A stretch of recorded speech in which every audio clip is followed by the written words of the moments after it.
যদি ঢুকতেও না পারি তাও বাংলাদেশ জিতলে তো খুশি হব ইনশাল্লাহ। যতটুকু হাইপ উঠেছে ইনশাল্লাহ আমরা এটা উইন করতে পারবো।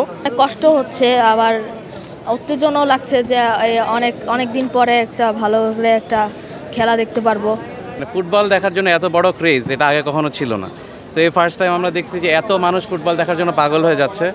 আর তাছাড়া অনলাইনেও টিকিট কেনার যে সুযোগ, ফুটবল আমরা টিকিট কিনতে পারছি, এনি টাইম আমরা কিনতেছি। এত মানুষের ডিমান্ড, এই ডিমান্ডটা, এই হাইপটা যাতে থাকে আর বাংলাদেশ যাতে ফুটবলেও সেই রকম এনাফ ক্রেডিটটা দেয় আর কি।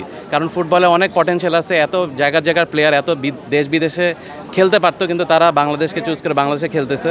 সো ইনশাল্লাহ আই হোপ যে greater things to come for Bangladesh football ইনশাল্লাহ। এই যেই কারণে আমরা সবাই এত ক্রাউড এত চেয়ার করবো ইনশাল্লাহ, হোপ এত মানুষের ভরসা ভালোবাসা ইনশাল্লাহ জেতার তো চান্স আছে। সো যেটাই হোক না কেন কষ্ট পাবো না, যদি ঢুকতেও না পারি তাও বাংলাদেশ জিতলে তো খুশি হবো ইনশাল্লাহ। যতটুকু হাইপ উঠেছে ইনশাল্লাহ আমরা এটা উইন করতে পারবো, এটুকু আমার বিশ্বাস আছে, সবাই বিশ্বাস করে এটাই। মালয়েশিয়ান, হ্যাঁ আশা করি, কারণ ওদের তো হচ্ছে গিয়ে যেটা বললো ফরওয়ার্ডে যিনি খেলেন, হ্যাঁ উদীয়মান ইরফান পান্ডে, তো ওকে ধরতে হবে।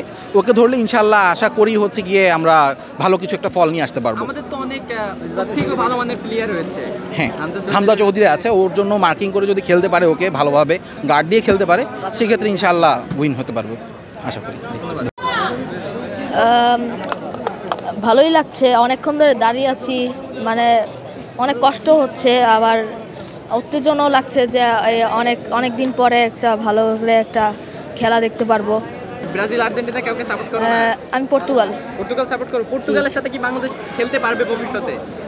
ইনশাল্লাহ খেলতে পারবে, যদি আমরা ভালো করে খেলে ওরা। তখন তুমি কাকে সাপোর্ট করবা? তখন আমি অবশ্যই বাংলাদেশকে সাপোর্ট করবো।